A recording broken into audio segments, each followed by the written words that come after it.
দর্শক কলি এবং ইমদাদ আছি আপনাদের সঙ্গে। সকালের বাংলাদেশে আমরা কথা বলি সম্ভাবনা নিয়ে, আমরা কথা বলি বাংলাদেশের পরিবর্তন নিয়ে।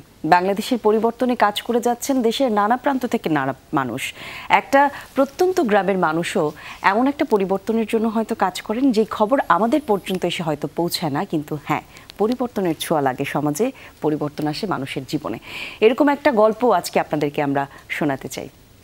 এই গল্পটা যদি বলি, 2023 সালের জন্য জাতীয় এসএমই উদ্যোক্তা পুরস্কার পেয়েছেন 7 জন ক্ষুদ্র এবং মাঝারি উদ্যোক্তা। 2023 সালের জাতীয় বর্ষসেরা পুরুষ উদ্যোক্তা হয়েছেন মোহাম্মদ ওয়ালিউল্লাহ ভূঁইয়া। মোহাম্মদ ওয়ালিউল্লাহ ভূঁইয়াকে আজকে আমাদের অনুষ্ঠানে অতিথি করে এনেছি। তিনি করেছেন যে ভবিষ্যতের পৃথিবীর জন্য উপযোগী করে প্রয়োজনীয় দক্ষতা দিয়ে শিশুদেরকে গড়ে তুলতে কাজ করছেন তিনি এবং তার প্রতিষ্ঠান। একদমই তাই, তার প্রতিষ্ঠানের নাম হচ্ছে লাইট অফ হোপ। আমরা তাকে নিয়েই আজকে কথা বলবো, আরও বিস্তারিত তথ্য তার কাছ থেকে জানবো এবং তিনি আসলে কিভাবে তার কাজগুলো করতে চান সে বিষয়গুলি আপনাদের কাছে পৌঁছে দিতে চাই। সেই গল্পটাই দর্শক, আমন্ত্রণ আপনাকে। কেমন আছেন? ভালো আছি, and thank you for inviting me. শুভ সকাল। এটা থ্যাংক ইউ আমাদেরকে দিচ্ছেন, আমরা মনে করি এটা আমাদের জন্য প্রিভিলেজ। একজন প্রতি বছর যে এসএমই উদ্যোক্তা হন তারকে আমরা এখানে নিয়ে আসতে পারি, এটা আমাদের জন্য একটা বড় সুযোগ। ওয়ালি ভাই, আমরা বললাম যে আপনার প্রতিষ্ঠানের নাম হলো, আমার সহকর্মী কলি বললো, লাইট অফ হোপ। মানে এটা কি ফর প্রফিট কোম্পানি আর non profit company? It's a for profit company, we are private limited company. Interesting. মানে আমার কাছে লাইট অফ হোপ শুনে মনে হলো যে এটা ট্রাস্ট ফাউন্ডেশন, নন প্রফিট মনে হচ্ছে, নন প্রফিট মনে হচ্ছে। সো এভরিবডি থিংকস দ্যাট আর কি। একটু আমাদেরকে hope for light off hope এটা সম্পর্কে একটু পরিচয় করেন, কি করেন এবং এসএমই ফাউন্ডেশন প্রতি বছরই যাদেরকে করে আমরা কিন্তু তাদের ট্র্যাক রেকর্ড দেখি যে তারা কিন্তু মেইন স্ট্রিমেও গিয়ে ভালো কন্ট্রিবিউট করতে পারে প্রতি বছর যারা হয়েছেন। ওই জায়গা থেকে এবার আপনি হলেন ক্ষুদ্র সেকশনে, হ্যাঁ, স্মল জায়গাতে। একটু বলেন, মানে আপনার প্রতিষ্ঠান সম্পর্কে আমাদের একটু পরিচয় করিয়ে দেন। আচ্ছা, সো তাহলে আমি শুরু করি যে আসলে কেন আমরা শুরু করছি উদ্যোগটা। So that's very important to understand যে why we started the company. আমরা ব্যাকস্টেজে কথা বলছিলাম এবং আপনি বলছিলেন যে আপনার দুজন সন্তান আছে, লাইক 13 এবং 7। হ্যাঁ হ্যাঁ, আমার দুটো ছেলে আছে। এবং আপনার মতো বাংলাদেশে 2 কোটি প্যারেন্টস আছে যাদের বাচ্চাদের বয়স হচ্ছে এরকম, প্রাইমারি লেভেলে পড়ে, 3 থেকে 12 বছর বয়সী। সো এবং গ্লোবালি আছে 1 বিলিয়ন বাচ্চা যারা এই প্রাইমারি লেভেলে পড়ে। এবং there is a study from World Bank যেটা বলছে এই যে আমাদের বাচ্চারা আছে আজকে থেকে 15-20 বছর পরে তারা পড়াশোনা শেষ করে এমন একটা কাজে ঢুকবে যেটার অস্তিত্ব এখন দুনিয়াতে নাই, completely new kind of job. এবং উই হ্যাভ কত বছর পরে বললেন? মানে পড়াশোনা শেষ করে ধরেন যে লাইক 15-20 বছর পরে, মানে যার যতটুকু সময় আর কি পড়াশোনা করতে হয়। So we are talking about 2035 and beyond. So তাহলে প্রতি 10 জনের মধ্যে যদি 7 জনের শিশুর ভবিষ্যৎ এই হয় যে এমন একটা কিছুতে যাবে সে, মানে অ্যাবসলিউটলি নো আইডিয়া কী ধরনের জব আসবে, then the question is how we are gonna prepare our kids for that kind of future. এবং আমাদের কারেন্ট এডুকেশন সিস্টেমে we are not providing those kind of skills. So আমরা দেখার চেষ্টা করছিলাম যে আমরা কি বুঝতে পারি যে কী ধরনের জব আসবে ভবিষ্যতে। উত্তরটা হচ্ছে না, আমরা আসলে জানি না কি ধরনের জব আসবে, রাইট? দেন উই আস্ক যে আচ্ছা কী ধরনের স্কিল তাহলে দরকার হতে পারে যেটা আমরা শিশুদেরকে এই বয়সে যদি দিয়ে দেই তাহলে no matter what kind of job comes in the future they can adapt to that future. ওয়ালি ভাই, জাস্ট একটা প্রশ্ন, মানে জব কেন বলছি, আপনি নিজে একজন উদ্যোক্তা, আপনি বলছেন জব করবে মানে হচ্ছে আমি চাকরি করব, আপনি কেন বলছেন না যে কোন সেক্টরকে আমরা লিড করব, আমরা ওই সেক্টরের উদ্যোক্তা হব, আমার বাচ্চা চাকরি করবে না উদ্যোক্তা হবে, এটাও কিন্তু আমার একটা ভিশনের ব্যাপার। শিওর, বাট আপনি স্ট্যাটিস্টিক্যালি দেখেন যদি যে আসলে মানে hardly 1% people are can be entrepreneurs, it's mostly like job holder. এবং সো ইন দ্য ফিউচার মানে ওই জিনিসটাই মানে হতে থাকবে আর কি, এটা ওইটাই একটা শ্রেণী নিশ্চয়ই উদ্যোক্তা হবে, বাকি সবাইকে তো চাকরি করতে হবে সেই জায়গা থেকে। So no matter whether they're going to be entrepreneur অথবা like they're going to do jobs, their future is going to be highly dependent on what kind of skills they're going to acquire at this time. So আমরা দেখি যে 4টা skill খুব important এবং এই 4টা skill নিয়ে আমরা আসলে কাজ করি। 4টা স্কিল কি কি, which will be very relevant for you as a father, right? 1 নম্বর হচ্ছে ক্রিয়েটিভিটি, 2 নম্বর হচ্ছে প্রবলেম সলভিং স্কিল, এবং 3 নম্বর হচ্ছে ইমোশনাল ইন্টেলিজেন্স। এবং এই 3টা থাকার পরেও তারপরে থাকতে হবে যেটা খুবই ইম্পর্টেন্ট, সেটা হচ্ছে moral values and ethics. So আমরা যদি এই সময়টাতে যখন শিশুদের বয়স 3 থেকে 12 মানে প্রাইমারি লেভেল আছে, যদি আমরা তাদেরকে এই স্কিলগুলো দিয়ে দিতে পারি, তাহলে আশা করা যায় যে ভবিষ্যতের পৃথিবীর সাথে তারা অ্যাডাপ্ট করতে পারবে। সো লাইট হোপের কাজের মূল অবজেক্টিভ হচ্ছে আমরা ইনিশিয়ালি বাংলাদেশের 3 কোটি শিশুকে কিভাবে সেই ধরনের স্কিলটা দিয়ে প্রস্তুত করতে পারি, এবং পাশাপাশি গ্লোবালি যে 1 বিলিয়ন বাচ্চা আছে তাদেরকেও রিচ আউট করতে পারি। So that's why we started light hope. আচ্ছা, কিন্তু আপনি কত বছর আগে শুরু করেছেন আপনার এই প্রতিষ্ঠানে কাজ করা? সো আমরা 17 থেকে we registered as a private limited company, but 15 থেকে আমরা মানে ধীরে ধীরে কাজ করছিলাম আর কি। সো বাট 17 থেকে একদম ফুললি চাকরি বাকরি ছেড়ে দিয়ে। এটা তো ধরেন একটা জায়গা থেকে আমার কাছে মনে হয় যে আপনি বলছেন এটা প্রফিটেবল একটা প্রতিষ্ঠান আপনার জন্য, আপনি এই জায়গাতে এসে সেই প্রমাণও আমরা শুনেছি, গল্প, আপনি পুরস্কার পেয়েছেন, সেটা প্রমাণিত। কিন্তু আপনি যখন ব্যাক ইন 2017 স্টার্ট করেছেন পুরো আপনার জার্নিটা, আপনি চাকরি ছেড়েছেন, সেই জায়গায় আপনার মানে ওই জায়গার গল্পটা আমি জানতে চাই আর কি, কারণ আপনাকে অনেকেই দেখবে, অনেকেই এই গল্প শুনবে। অনুপ্রেরণার জায়গাটা আসলে কোথায় ছিল? আর যে কোনো কাজ শুরু মানে আপনার ব্যক্তিগত একটা সেফটি জব আপনি ছেড়ে দিয়েছেন, তারপর আপনি শুরু করেছেন একটা প্রতিষ্ঠানে কাজ করা বা একটা প্রতিষ্ঠান তৈরি করেছেন, এই জায়গায় আসলে কিন্তু অনেক অনিশ্চয়তাও কাজ করে, আসলে কোন দিকে যাচ্ছে, আমি সফল হতে আদৌ পারবো কিনা। এই জায়গাগুলিতে আপনি কিভাবে কোপ আপ করেছেন বা ওই মানে মডিউলটা আমি জানতে চাই আর কি, টার্মটা। সো আমি একটু পেছন থেকে তাহলে শুরু করি। সো আমি বেসিক্যালি ইলেকট্রিক্যাল ইঞ্জিনিয়ার। সো আমি আইওটিতে পড়াশোনা করেছি, ছোটোবেলা থেকেই একটু মেধাবী ছিলাম। সো মধ্যবিত্ত বাবা মা, যেটা স্বপ্ন থাকে ডাক্তার ইঞ্জিনিয়ার হবে, so I ended up being an engineer.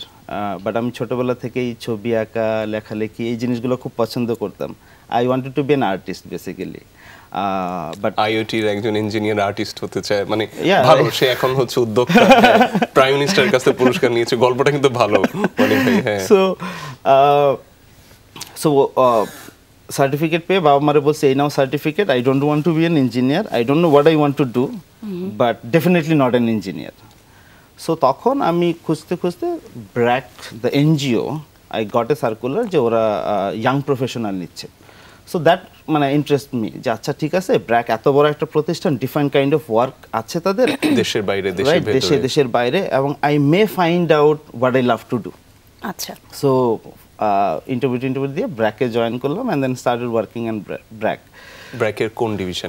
So আমি প্রথম হচ্ছে যে water sanitation programme, climate change, so এরকম বেশ কয়েকটা ডিফারেন্ট সেক্টরে কাজ করেছি কয়েক বছর। এবং তখন আসলে ব্র্যাকে কাজ করতে যে আসলে আমি রিয়েল বাংলাদেশটা চিনেছি, এবং বাংলাদেশের মানুষের কি ধরনের প্রবলেম এবং কিভাবে সেগুলো সলভ করা যায় সেটা। এবং being an engineer helps you to solve certain problems, right? Like that's how you are trained. So আমার কাছে খুব মজা লাগছে যে বিষয়টা, সেটা হচ্ছে যে I look into a social problem from an engineering perspective, and then really like try to find out what are the issues, and then what can be a potential solution. So ব্র্যাককে কাজ করার মাঝামাঝি টাইমে আমি scholarship নিয়ে Germany চলে যাই, দেশের বাইরে পড়াশোনা করতে। তখন গ্লোবালি একটা কম্পিটিশন হচ্ছিল, then I become student again. So competition from Dell laptop, যেটা তারা, so they are arranging competition for young students, যে এডুকেশন নিয়ে কোনো প্রবলেমের সলিউশন দেওয়ার জন্য। সো বাংলাদেশে at that point of time, I am talking about 2013, right? So সরকার থেকে প্রচুর স্কুলে মাল্টিমিডিয়া ক্লাসরুম করা হচ্ছিল শিক্ষার উন্নয়নের জন্য। এবং আমি দেখছিলাম যে ওই সময়টাতে প্রায় বাংলাদেশে প্রায় 10-15 হাজার স্কুল ছিল যেখানে কোনো ইলেকট্রিসিটি নাই। সো দেন ওই জায়গাগুলোতে মাল্টিমিডিয়া ক্লাসরুম কীভাবে হবে? So then we came up with an idea যে ওই ধরনের স্কুলগুলোতে যেখানে কোনো ইলেকট্রিসিটি নাই, সেখানে আমরা কমপ্লিটলি সোলার দিয়ে একটা মাল্টিমিডিয়া ক্লাসরুম তৈরি করে দেবো, and it's gonna consume only 60 watt of energy, which is like একটা ইলেকট্রিক বাল্বের সমান। With that idea we applied globally 800-র মতো প্রজেক্ট। পরে আমরা বিভিন্ন ধাপে তারপর ইউএস যাই, we pitch our idea, finally আমরা গ্লোবালি থার্ড হই, $2,500 পাই। অপশন 1, পার্টি করে চল উড়াই দেই, ইউরোপ ট্যুর দেই, জার্মানিতে থাকি, right? Like so you do a Euro trip, and the option 2 is like, no, let's come back and figure this out. University থেকে খুশি হয়ে আমাদেরকে আরো $4,000 দিল। সো উইথ $6,000 নিয়ে আমি আমার মাস্টার থিসিসের সময় দেশে ব্যাক করে আমরা 2টা স্কুলে এরকম মানে সলিউশনটা তৈরি করি। এবং আমাদের ইয়া ছিল যে আমরা তো ভাই ইঞ্জিনিয়ার মানুষ, আমরা সলিউশনটা বানিয়ে দিয়েছি and then somebody will pick it up and then like implement করবে। So then I went back again, পড়াশোনা শেষ করলাম, I had the PhD offer, but মনটা এত টান ছিল যে এই জিনিসটা ইয়া করবো, so I said না আমি দেশে ফেরত আসতে চাই and then want to see where it goes. So I came back to Bangladesh, left the job and started Light of Hope. আপু যেটা বলছিলেন the risk, আমার মানে আমার 14 গোষ্ঠীতে কেউ কখনো ব্যবসা করে নাই, so I am the first businessman. It's a huge risk. But আমার কাছে মনে হয়েছে the problem itself is such, if I don't give it a shot then probably nobody else would. কারণ সবসময় আমরা যখন উদ্যোক্তা হওয়ার চিন্তা করি আমরা দেখি যে এখন একটা কি প্রবলেম সেটা সলভ করার চেষ্টা করি, আর আমরা ভাবছি যে এমন একটা প্রবলেম যেটা ভবিষ্যতে আসবে যেটা আমরা এখন দেখতে পাচ্ছি না। সো আমরা যখন ভাবছিলাম তখনই বাংলাদেশে 30% গ্র্যাজুয়েট বেকার ঘুরছিল। So that was like 2015-16 আর এই সিচুয়েশন যদি হয় তাহলে আপনি বুঝতে পারছেন যে আমাদের দেশের সোশিও ইকোনমিক সিচুয়েশন কতটা ভয়ঙ্কর হতে পারে। So it's a huge risk. আমি কখনো ভাবিনি যে মানে এখন পর্যন্ত টিকে থাকবো, বাট এটা হচ্ছে এন্টারপ্রেনারশিপের বিউটি বলে যে আপনি রিস্ক নেবেন, রিস্কের প্রিমিয়াম যেটা গেইন করবেন। আমরা এটা নিয়ে কথা বলবো, আপনি যখন যুব সমাজ নিয়ে কথা বলছেন, অপরচুনিটি নিয়ে কথা বলছেন, আমরা এটা নিয়ে আরও কথা বলবো ওয়ালিউল্লাহ ভূঁইয়ার সাথে। কিন্তু তার আগে সকালের বাংলাদেশে আমরা একটা বিরতি থেকে ফিরে আসতে চাই। ছোট্ট বিরতি, ফিরছি একটু পর। সকালের বাংলাদেশ দেখছেন আপনারা, আপনাদের সাথে এমদাদ কলি আছে এবং আমাদের সাথে একজন অতিথি আছেন মোহাম্মদ ওয়ালিউল্লাহ ভূঁইয়া, যিনি এবছর এসএমই পুরস্কার পেয়েছেন। আমরা যে 7 জন এসএমই পুরস্কার পেয়েছেন তাদের ভেতর একজন হচ্ছে মোহাম্মদ ওয়ালিউল্লাহ ভূঁইয়া। একদমই তাই। এবং আমরা তার সঙ্গে কথা বলছিলাম লাইট অফ হোপ নিয়ে, যে প্রতিষ্ঠানটি আসলে তিনি পরিচালনা করছেন এবং যে প্রতিষ্ঠানে কাজ করার উদ্দেশ্যেই তিনি আসলে পুরস্কারটি পেয়েছেন। আরও একবার যদি আপনার কাছে আসলে জানতে চাই, আমরা কথা শুনলাম আপনি কিভাবে এই প্রফেশনে এসেছেন, আপনার পড়াশোনা কোথায় কিভাবে ছিল। বেসিক্যালি আপনি যেটা বলার চেষ্টা করছিলেন যে আপনারা কাজ করছেন ভবিষ্যৎ প্রজন্মের বাচ্চারা কিভাবে কাজে তাদের নিজেকে টিকিয়ে রাখবে, বা ভবিষ্যৎ প্রজন্মের বাচ্চারা তাদের সময়কার যে ওয়ার্ক মোড সেটার সাথে কিভাবে অ্যাডজাস্ট করবে সেই জায়গাটা নিয়ে। এখন আপনারা কি প্রসেসে কাজ করছেন, অর্থাৎ লাইট অফ হোপ অ্যাকচুয়ালি কি কি কাজ করে বাচ্চাদের ওই জায়গাটা ডেভেলপ করার জন্য? যেটা বলছিলাম যে আমরা 4টা স্কিল নিয়ে কাজ করি, like creativity, problem solving skill, emotional intelligence আর হচ্ছে moral values and ethics. So প্রশ্ন হচ্ছে আমি একটা 5 বছরের বাচ্চাকে আমি কীভাবে ক্রিয়েটিভিটি শেখাবো। সো আমরা দেখেছি যে আপনি যখন একটা শিশুকে এই স্কিলগুলো দিতে চান তাহলে আপনাকে there are few ways that you can do. So প্রথম হচ্ছে যে আপনাকে ওই শিশুকে বিভিন্ন কন্টেন্ট, সেটা বুক হইতে পারে, লার্নিং টয়েস হইতে পারে, অডিও ভিজুয়াল কন্টেন্ট হইতে পারে, বিভিন্ন কন্টেন্টের মাধ্যমে আনন্দের মাধ্যমে তাকে এই মেসেজগুলো আপনি দিবেন। আর আজকাল বাচ্চা কাচ্চারা কিন্তু কারো কথাই শোনে না, প্যারেন্টসের কথা শোনে না, টিচারের কথা শোনে না, শোনে কার কথা? সুপার হিরোর কথা, রাইট? সো তার মানে দেন আমরা চিন্তা করলাম যে তার মানে আমরা যদি if we can create some favourite characters, তাহলে ওই ক্যারেক্টারগুলো যদি বলে তাদের মাধ্যমে তখন বাচ্চারা এই মেসেজগুলো নিতে পারবে। So we created a brand call goofy. So Goofy মানে হচ্ছে naively curious, right? Like the kids, always ask questions. So Goofy-তে আমরা তখন এই যে বাচ্চাদের বয়স উপযোগী বিভিন্ন থিমে, ক্রিয়েটিভিটির থিমে, প্রবলেম সলভিং থিম, বিভিন্ন ধরনের গল্পের বই তৈরি করি, অ্যাক্টিভিটি বই তৈরি করি, লার্নিং টয়েস তৈরি করি এবং অডিও ভিজুয়াল কন্টেন্ট তৈরি করি। এবং আমাদের এগুলোর উপরে ভিত্তি করে আবার টিভি শো হচ্ছে, যেমন দুরন্ত টিভিতে বাচ্চাদের টিভি শো হচ্ছে। সো এইটা হচ্ছে একটা যেগুলো বাচ্চারা সরাসরি ইউজ করে এই স্কিলগুলো নিচ্ছে। দ্বিতীয় যে বিষয়টা আমরা করি সেটা হচ্ছে শুধু কি এগুলোই যথেষ্ট এই সবগুলো স্কিল তৈরি করতে? উত্তরটা হচ্ছে না। সেকেন্ড অপশনটা হচ্ছে আমরা যেটা ক্রিয়েট করেছি after school programme call Kids Time. ওইখানে বাচ্চারা, আমাদের সেন্টার আছে যেখানে এসে বাচ্চারা একসাথে কাজ করে, বিভিন্ন ধরনের ক্রিয়েটিভ কোর্সেস আমরা অফার করি, পাশাপাশি অনলাইনেও এই কোর্সগুলো আমরা অফার করি। সো প্যারেন্টসরা enrol their kids and by doing all this মানে অ্যাক্টিভিটিস, হ্যান্ডস অন অ্যাক্টিভিটিস, তারা ধীরে ধীরে এই স্কিলগুলো শিখতে থাকে। এবং ফাইনালি যে বিষয়টা থাকে সেটা হচ্ছে আমরা যেহেতু ছোটো বাচ্চাদের কথা বলছি, তাদের লাইফে সবচেয়ে বেশি ইনফ্লুয়েন্স করে 2টা গ্রুপ অফ পিপল, একটা হচ্ছে প্যারেন্টস আর আরেকটা হচ্ছে টিচার্স। বাংলাদেশে 1 লাখ প্রাইমারি স্কুলে 10 লাখ টিচার পড়াচ্ছেন। তাদেরকে যদি আমরা প্রপারলি প্রিপেয়ার না করতে পারি যে how you can prepare this kids for the future, তাহলে আসলে তেমন একটা রেজাল্ট পাওয়া যাবে না। দ্বিতীয় যে বিষয়টা সেটা হচ্ছে প্যারেন্টসরা যতদিন না পর্যন্ত রিয়েলাইজ করবে যে ভাই জিপিএ 5 আর মার্কস রেজাল্টস এর চেয়ে এই জিনিসগুলো বেশি ইম্পর্টেন্ট, ততদিন পর্যন্ত কিন্তু তারা এই জায়গাটাতে ততটা নজর দিবে না। সো আমাদের আরেকটা বড় কাজ আমরা করি সেটা হচ্ছে টিচারদেরকে আমরা ট্রেন করি এবং পাশাপাশি প্যারেন্টসদেরকে বিভিন্ন প্যারেন্টিং কোর্সেস অফার করি, সো দ্যাট অ্যাট হোম এবং অ্যাট স্কুল বাচ্চারা যেন ধীরে ধীরে এই স্কিলগুলো মানে তৈরি করতে পারে। এবং এই সব কাজগুলো করার পাশাপাশি আমরা একটা বড় কাজ করি যেটা হচ্ছে যে আমরা বিভিন্ন স্কুলে লাইব্রেরি করে দিই আমাদের বইগুলো প্লাস অন্যান্য পাবলিশারদের বই দিয়ে, প্রায় 200-250 বই দিয়ে, যেন বাচ্চারা নিয়মিতভাবে এই ধরনের বইয়ের অ্যাক্সেসগুলো পায় এবং তার মাধ্যমে ধীরে ধীরে তাদের ভেতরে এই স্কিলগুলো তৈরি হয়ে যায়। চমৎকার। এমদাদ, আপনিও করুন। আমি একটা জায়গাতে জানতে চাচ্ছিলাম, আপনি যে কিডস টাইম বলে যে টাইমটা আসলে সেট করেছেন, সেখানে অনলাইনে কতজন বাচ্চাকে আপনারা আসলে পেয়ে থাকেন, মানে রেশিওটা কি রকম? আমরা এখন পর্যন্ত আমাদের মোটামুটি 4000 গ্র্যাজুয়েট মানে কমপ্লিট করছে আর কি। সো অনলাইনে শুরু করেছি আমরা আসলে যখন কোভিড হলো তারপরে। সো আমাদের আগে 8টা সেন্টার ছিল ঢাকায়, but then when COVID happen we had to close every centre and then অনলাইনে শুরু করছে। রাইট নাও আমাদের অনলাইনে 500-600 মতো বাচ্চা আছে, এবং অফলাইনে আমাদের সেন্টারগুলোতে কয়েকশো বাচ্চা আছে আর কি। আমরা যখন অলি ভাই কথা বলছি তখন কিন্তু স্ক্রিনে আমরা কিছু স্কুল দেখাচ্ছি।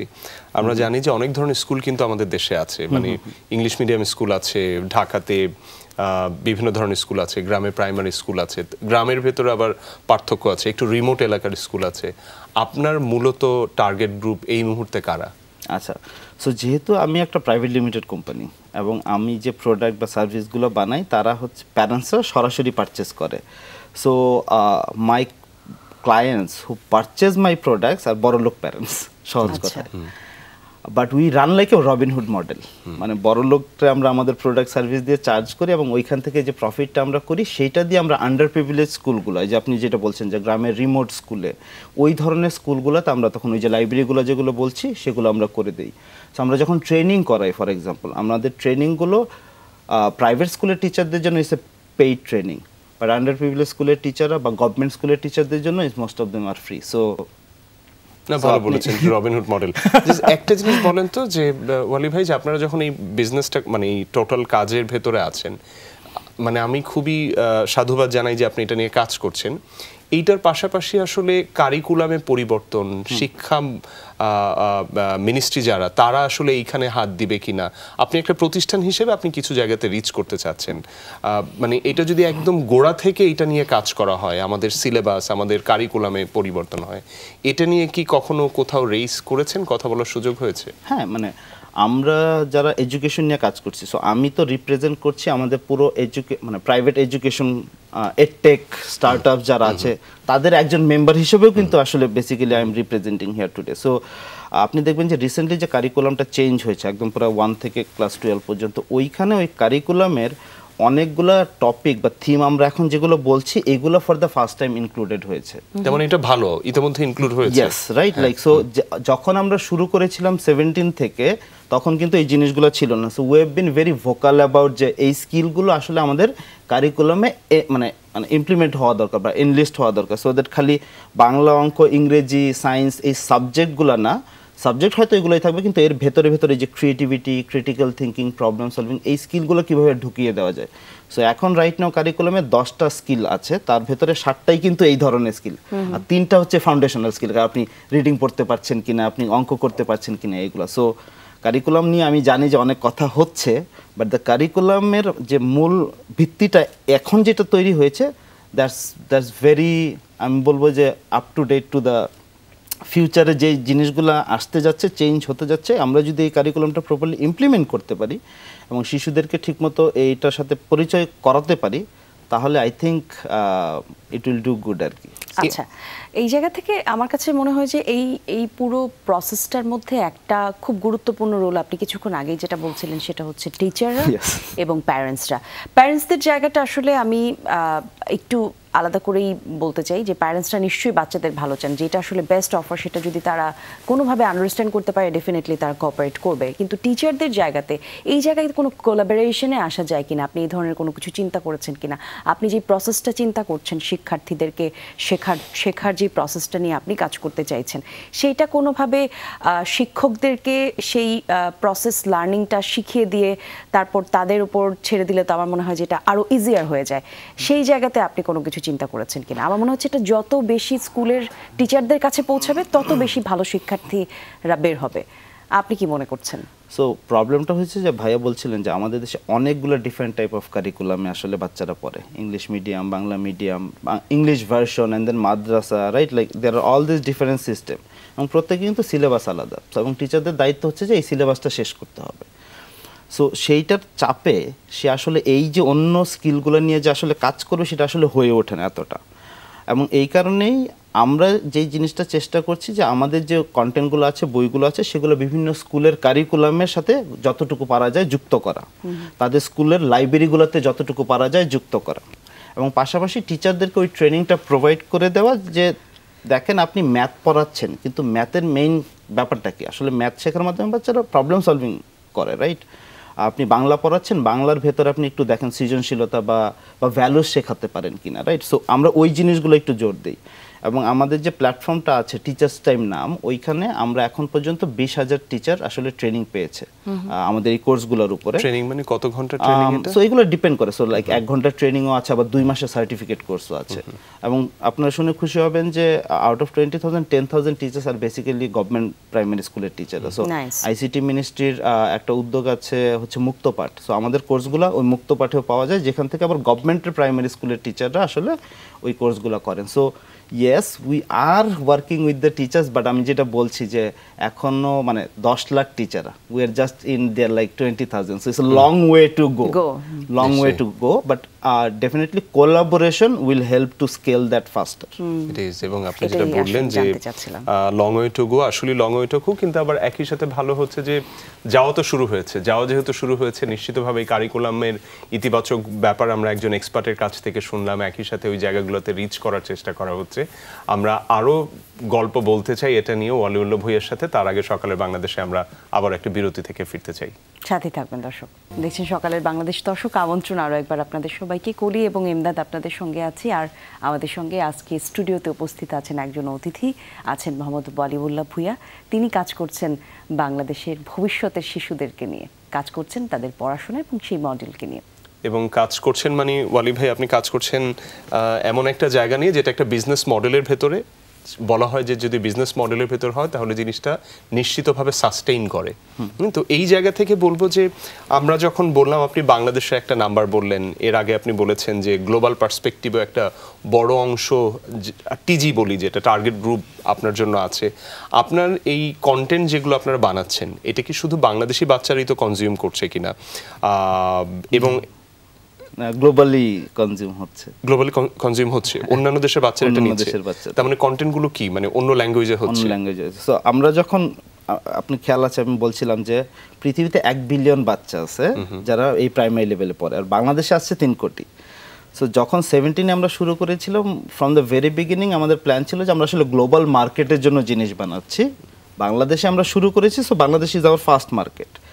সো আপনি জেনে খুশি হবেন যে আমাদের অনেকগুলো কন্টেন্ট আছে, বই আছে, যেগুলো আসলে globally more than 30 countries around the world use হয়। So now we have content in Bengali, English, Spanish, German, Arabic. So আমরা দেখেছি যে ওয়ার্ল্ডের 70% মানুষ 7টা টপ ল্যাঙ্গুয়েজে কথা বলে। সো আপনি যদি এই 7টা ল্যাঙ্গুয়েজ কভার করতে পারেন, তার মানে আপনি 70% বাচ্চা আসলে কভার করে ফেলতে পারবেন। অসাধারণ। মানে জাস্ট কিউরিওসিটি থেকে আমরা জানি যে প্রায় আমাদের 1.5 কোটি বাংলাদেশি যারা দেশের বাইরে থাকে কনজিউম করছে কি আমরা প্রবাসী বাংলাদেশি ওই কন্টেন্টটা, নাকি একেবারে অরিজিন যারা একদম বিদেশিরা?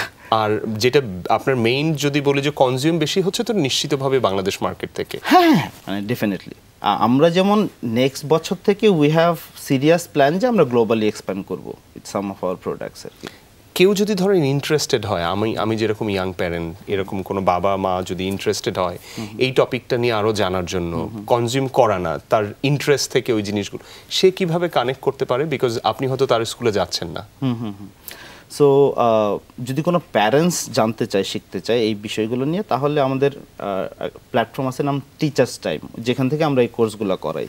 So they can just directly come in and look at, মানে সে যদি নিজে শিখতে চায় এবং সে কী করবে। সো এইটা আমাদের প্রোডাক্ট। টিচার্স টাইম কি মানে গুগলে লিখলেই হবে টিচার্স টাইম ওইখানে। আর আমাদের যত প্রোডাক্টগুলো আছে, আমাদের যত সব ক্রিয়েটিভ প্রোডাক্টগুলো আছে, সেগুলো আমাদের প্রায় 100-র মতো রিটেইলে, সো আরং, ইনফিনিটি, ইউনিমার্ট, স্বপ্ন, মিনাবাজার এইসব জায়গায় পাওয়া যায়। সো ওই সব জায়গাতে গেলে পাওয়া যাবে, অথবা অনলাইনে আমাদের গুফি ওয়ার্ল্ড আছে, ওইখানে পাওয়া যাবে। আর কিডস টাইমটাও যেটা, সেটাও এগেইন অনলাইনে যা সার্চ করে Kids Time, and then they can find out nearby centre কোথায়, অথবা অনলাইনেই তারা ক্লাসগুলো করতে পারবে। So so we made it pretty easy for parents to connect with us. Nice. এই সব ভালো গল্প শুনলাম, মানে এতক্ষণ ধরে তো একদম আমার মনে হয় যে সব কিছু শুনতেই ভালো লাগলো, কিন্তু এই সবগুলো ভালো গল্পের পেছনের জার্নিটার মধ্যে নিশ্চয়ই কোনো তিক্ত অভিজ্ঞতা ছিল, প্রতিবন্ধকতা ছিল সামনে এগিয়ে যেতে। সেই জায়গায় মানে শিশুদেরকে নিয়ে কাজ করা কিন্তু খুবই সেন্সিটিভ একটা জায়গা। প্যারেন্টসদের কাছে বলি, শিক্ষার্থীদের কাছে বলি, অন টপ আপনি এডুকেশন সেক্টরে কাজ করছেন, এই জায়গাটাও খুবই স্পর্শকাতর একটা জায়গা। এই জায়গায় এবং বাচ্চাদেরকে নিয়ে কাজ করতে গিয়ে আপনাকে মানে কি কি কঠিন পরিস্থিতির সামাল দিতে হয়েছে, মানে আপনি যদি মোটা দাগে কিছু বলতেন। সো কয়েকটা বিষয়। একটা হচ্ছে যে আমাদের দেশে আসলে কোনো কিছুরই ওইভাবে স্ট্যান্ডার্ডাইজেশন নাই। আমরা যখন জিনিস বানাচ্ছি, আমরা ধরে নিচ্ছি যে আমি আসলে গ্লোবাল মার্কেটের জন্য বানাচ্ছি। সো আমি যখন বাচ্চার জন্য একটা খেলনা বানাচ্ছি, আমাদের দেশের কোনো স্ট্যান্ডার্ড নাই যে এইটা কেমন হওয়া উচিত, কোয়ালিটিটা কেমন হয়, একটা বই নাই। সো আমাকে গ্লোবাল স্ট্যান্ডার্ড এবং স্পেশালি ইউএসএ স্ট্যান্ডার্ড মাথায় নিয়ে বানাইতে হচ্ছে, এক নাম্বার। সো দ্বিতীয় যেটা হচ্ছে যে আমি যে বানাবো এবং তারপরে যে এটা বিক্রয় করার যে ডিস্ট্রিবিউশন চ্যানেল, আমাদের দেশে ধরেন যে টয়জ আর আস বা এই ধরনের কোনো ডিস্ট্রিবিউশন এক্সিস্টিং চ্যানেল নাই, রাইট? ঢাকাতে খুবই গুটি কয়েকটা লাইব্রেরি আছে, রাইট? সো তাহলে আমাকেই কিন্তু দেন ডিস্ট্রিবিউশন চ্যানেলে ইনভেস্ট করতে হচ্ছে। সো এবং হচ্ছে আপনি যখন it comes down to production, আমাদের দেশের প্রোডাকশন ক্যাপাসিটিটা কিন্তু মানে ক্যাপাবিলিটি ডিফারেন্ট টাইপ অফ জিনিস বানানোর কম। সো আমাকে যেমন ম্যানুফ্যাকচারের সাথে কাজ করতে হচ্ছে, আমাকে নিজস্ব ডিস্ট্রিবিউশন চ্যানেল বিল্ড করতে হচ্ছে, একইভাবে আমাকে স্বপ্রণোদিত হয়ে সার্টেন স্ট্যান্ডার্ড যেটা মার্কেটে নাই সেটাকে আনতে হচ্ছে, স্টাবলিশও করতে হচ্ছে, রাইট?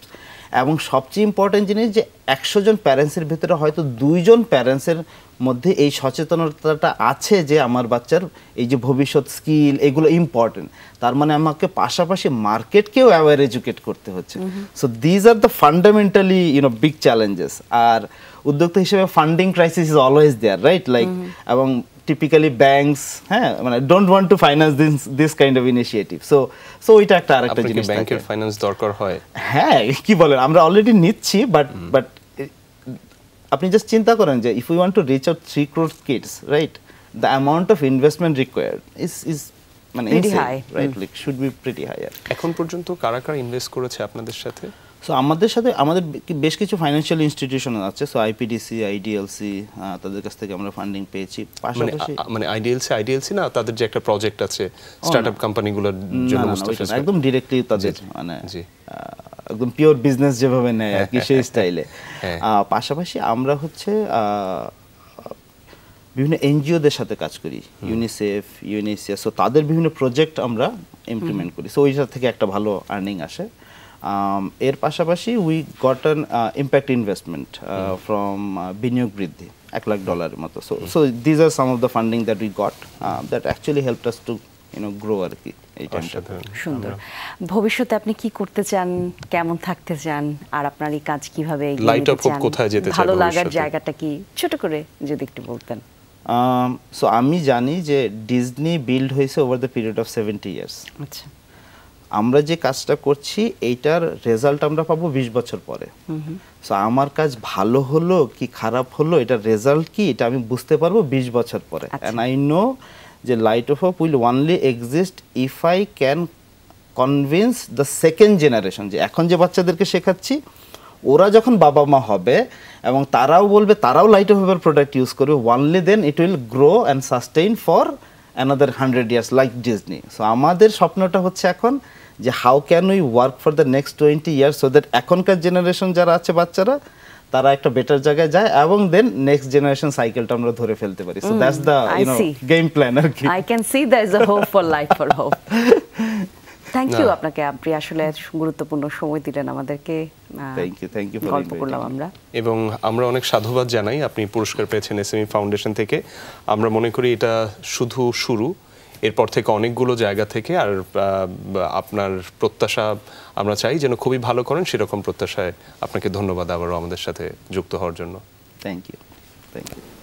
দর্শক, অনুষ্ঠানের একদম আমরা শেষ পর্যায়ে চলে এসেছি। চমৎকার কিছু গল্প আমরা শুনলাম। গল্প বলবো না, বলবো যে স্বপ্ন যা দেখেছিলেন তাকে বাস্তবায়িত করবার পরের যে অভিজ্ঞতা, প্রতিবন্ধকতা, সেই সব কিছুই আসলে আমরা এতক্ষণ ধরে শুনছিলাম। প্রত্যেকটা মানুষের ভিতরেই কিছু না কিছু করার আগ্রহ থাকে, ইচ্ছে থাকে।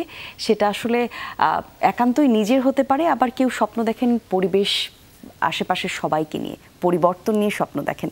সেই জায়গা থেকে কিছু কিছু মানুষ হয়ে ওঠেন উদ্যোক্তা, কাজ করেন সমাজের মানুষের জন্য, কাজ করেন নানা পেশায়, নানা পোশাকে, নানা চিন্তা নিয়ে। সেই জায়গা থেকে আমার মনে হয় যে আপনি, আমি, আমরা সবাই কিছু না কিছু করছি। সেই কাজটা যদি কোনো না কোনোভাবে অন্য কারোর ভালোর কোনো কিছুতে আমরা সংযুক্ত করতে পারি, তাহলে হয়তো পরিবর্তন করতে পারি আমরা আমাদের এই সমাজটাকে, আরও সুন্দর করতে পারি পরিবেশটাকে।